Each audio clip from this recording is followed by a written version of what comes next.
नमस्कार, स्वागत है आपका मेरे YouTube चैनल बिना दवाई स्वास्थ्य की कमाई में। मैं Meena Kumari, senior neurotherapist, yoga expert, आज फिर एक नई वीडियो लेकर आई हूँ जिसमें एक नई बीमारी की बात करेंगे जिसका नाम है पीसीओडी। तो देखिए पीसीओडी क्या है। पीसीओडी एक बॉडी की कंडीशन है। उसमें क्या होता है, अक्सर महिलाओं में, टीनेजर लड़कियों में ये बहुत दिन प्रतिदिन बढ़ती जा रही है बीमारी। इसमें या तो आपकी ब्लीडिंग बहुत ज्यादा होगी या बिल्कुल ही लेट आएगी। तो इसका इलाज कैसे करें ये मैं बताऊंगी आपको बाद में। पहले इसके कारण को जानेंगे कि ये क्यों होता है। जो लड़कियां ज्यादा देर तक सीटिंग करती हैं, बैठी रहती हैं, लोअर एब्डोमेन की ग्रंथियों की स्ट्रेचिंग नहीं होती, माताएं उनको बैठे बैठे खाना परोसती रहती हैं, अपने बच्चों से काम नहीं लेती, सुपरफाइन आटा खिलाती हैं जिसको बोलते हैं डेड फूड। तो अगर आप सुपरफाइन आटा जैसे बर्गर, पिज्जा, चाउमीन, ये सब आपका सुपरफाइन आटा यानी मैदे को बोलते हैं, मैदे के प्रोडक्ट ज्यादा खाए जाते हैं तो वो आपको अंदर से डिस्टर्ब करते हैं। तो जो हमारे एग्स बनते हैं वो एग्स टाइमली बाहर निकलते हैं पीरियड के माध्यम से। जब आप ज्यादा देर तक सीटिंग करेंगे तो नीचे फैलोपियन ट्यूब आपकी ब्लॉक हो जाएगी और वो एग्स को रास्ता नहीं मिलेगा नीचे आने का, यानी कि ब्लीडिंग के अंदर से निकलने का। तो वो बाहर इकट्ठे खड़े जमने शुरू हो जाते हैं क्रिस्टल के रूप में। जो आपकी अल्ट्रासाउंड के अंदर गोल गोल गांठें नजर आती हैं वही है पीसीओडी। तो उस गांठ को कैसे रिमूव करें, फैलोपियन ट्यूब को कैसे खोलें, ये भी मैं आपको इस वीडियो में बताऊंगी। देखिए अब हम बात करेंगे पीसीओडी के लक्षण की। लक्षण क्या है, एक तो लड़कियों का शरीर बेडोल हो जाता है, ओबेसिटी, और एक उनको कब्ज रहती है बहुत ज्यादा, थायराइड भी आएगा उनकी रिपोर्ट में, फेस के ऊपर एक्ने हो जाएंगे, शरीर के ऊपर छोटी छोटी टाइट टाइट गांठें आ जाएंगी, आवाज भी भारी हो जाएगी, और पीरियड की अनियमितता, यानी कि कुछ लड़कियों में बहुत ज्यादा ब्लीडिंग हो जाती है, यानी मंथ में 2-2 बार भी, और किसी किसी को 3-3 महीने बहुत कम दिखाई देते हैं। तो ये पीसीओएस और पीसीओडी इसी को बोला जाता है। देखिए अब हम बात करेंगे पीसीओडी के उपाय की कि इसको कैसे क्योर करना है। सबसे पहले तो आप एक बात का ध्यान रखिए, जो भी हमारी महिलाएं हैं, बहन बेटियां हैं, वो सभी 1 घंटा वर्कआउट जरूर करें। उसमें आप पैदल चलना भी शामिल है, आपका एरोबिक्स भी है, डांस भी है, और योगा की स्ट्रेचिंग भी है। जो आपको अच्छा लगे वो बिल्कुल नियम से करो। और उसके बाद फिर अच्छी नींद लो और अच्छी डाइट लो। सबसे पहले, नींद से पहले डाइट का नंबर आएगा।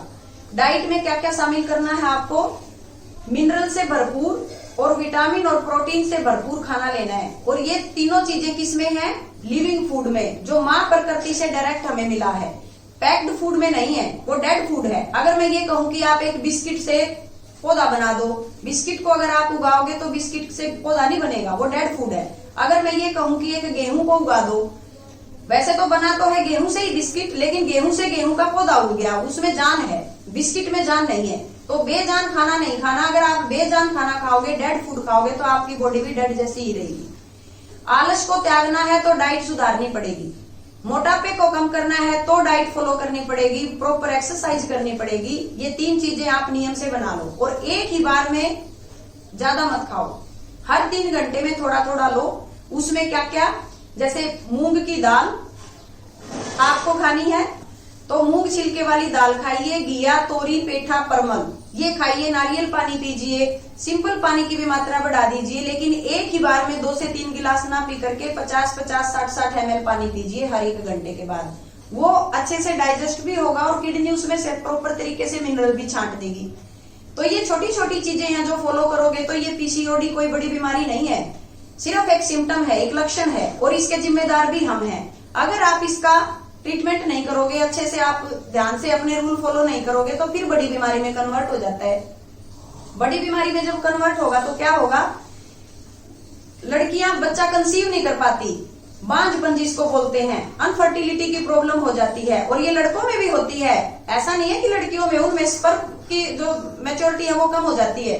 तो ये दोनों के लिए बता रही हूँ मैं, डाइट अच्छी लो। आजकल हर स्टॉल के ऊपर मैदे की बनी हुई चीजें हैं, जहां भी दिखाई दिया वहीं खा लिया, बिना भूख के खा लिया। भूख लगे तभी खाओ और लिविंग फूड खाओ, और देखते ही देखते आपकी प्रॉब्लम क्योर हो जाएगी। देखिए जब ये पीसीओडी होती है तो आपके पेट में बहुत जबरदस्त दर्द होता है, उसमें क्लोटिंग इतनी ज्यादा हो जाती है कि सीवियर पेन होता है, क्योंकि नीचे फैलोपियन ट्यूब में ब्लॉकेज है और ऊपर से गांठ है, जिसको हम फाइब्रोइड बोलते हैं, सिस्ट बोलते हैं, पॉलिप बोलते हैं। तो हमें उन तीनों चीजों पे काम करना है। तो उसके लिए आपको एक छोटा सा फॉर्मूला करना होगा। क्या?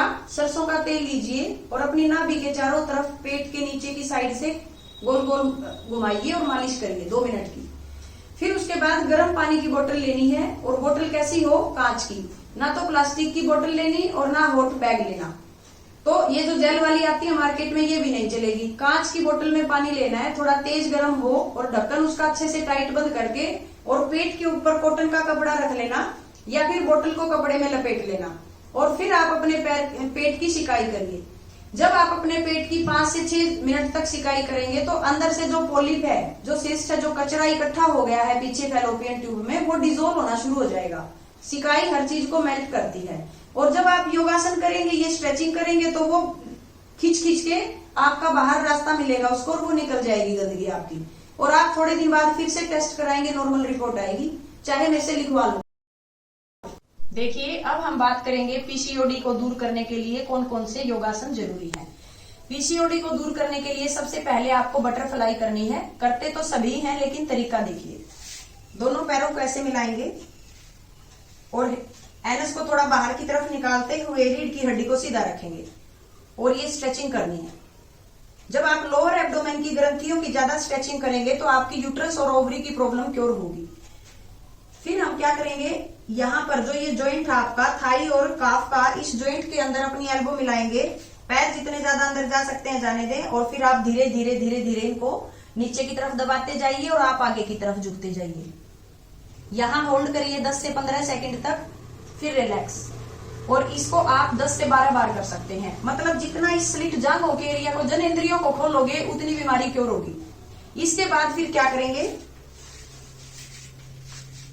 आपको ऐसे लेटना है।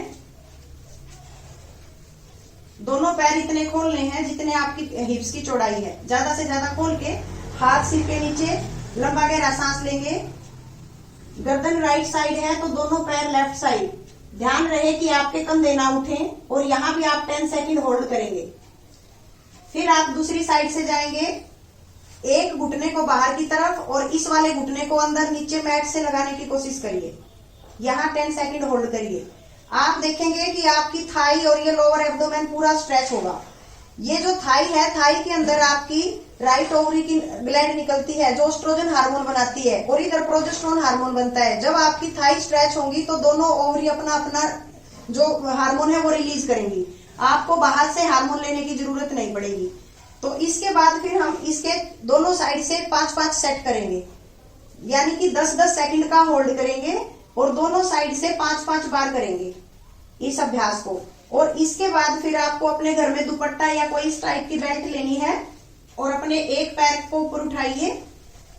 जिस साइड का पैर ऊपर उठाया है उसी हाथ में आप उस दुपट्टे को पकड़ेंगे, और ये हाथ आपके सिर के नीचे रहेगा। कोशिश करना कि आपका घुटना बिल्कुल सीधा रहे। ये ऐसे बैंड होगा, लेकिन आपको इसको धक्का लगाते हुए बिल्कुल सीधा करना है। यहाँ रोकिए और ज्यादा से ज्यादा सिर की तरफ खींचिए, और नीचे वाला पैर बिल्कुल सीधा रखना है। फिर उसके बाद हम इस पैर को बाहर की तरफ स्ट्रेच करेंगे। ये यहाँ तक स्ट्रेच करिए। कोशिश रहे कि आपके दोनों कंधे जमीन से टिके रहें और ये पैर सीधा रहे। फिर यहाँ 10 से 15 सेकंड होल्ड करेंगे, और उसके बाद फिर इसी पैर को दूसरे हाथ में पकड़ेंगे, और अब इस साइड आपको इसको खींचना है, ऐसे बिल्कुल सीधा। तो ये अभ्यास आप दोनों साइड से 10-10 बार करिए। इसके बाद फिर दोनों पैरों को ऐसे मोड़ेंगे, और फिर से वही एक्सरसाइज करेंगे जो मैंने अभी बताई थी। वो थोड़ी सी बिगिनर के लिए है और ये एडवांस वाली है। जब आपका पैर वज्रासन की तरह यूं मुड़ने लग जाए तो इन पैरों को यूं टिका लीजिए। आपकी कमर नीचे मैट से टिकी हुई, और दोनों हाथ आपके सिर के नीचे रहेंगे। ऐसे आप जितनी देर लेट सकते हैं, 1 मिनट 2 मिनट आप लेटिए। फिर उस पैर को भी ऐसे ही करना है। तो डेली रूटीन से जब आप ये अभ्यास करेंगे तो देखेंगे आपकी थाई का फैट भी बिल्कुल कम हो जाएगा, बटक फैट भी कम होगा, और बॉडी भी आपकी वी शेप की हो जाएगी। और आपकी लोअर एब्डोमेन की जितनी भी प्रॉब्लम है, मेंस्ट्रुएशन से रिलेटेड, बच्चा कंसीव ना होता हो, एक्सेस ब्लीडिंग है, कोई भी दिक्कत है, वो सभी बीमारियों को ये ठीक करेगा। तो आशा करती हूँ आपको ये जानकारी बहुत अच्छी लगी होगी। अगर आपको ये जानकारी अच्छी लगी है तो अपने फ्रेंड और रिलेटिव के साथ शेयर करें, और हमारे चैनल को सब्सक्राइब करें ताकि आपको हर नोटिफिकेशन मिलती रहे और बेल आइकन दबाना ना भूलें। धन्यवाद।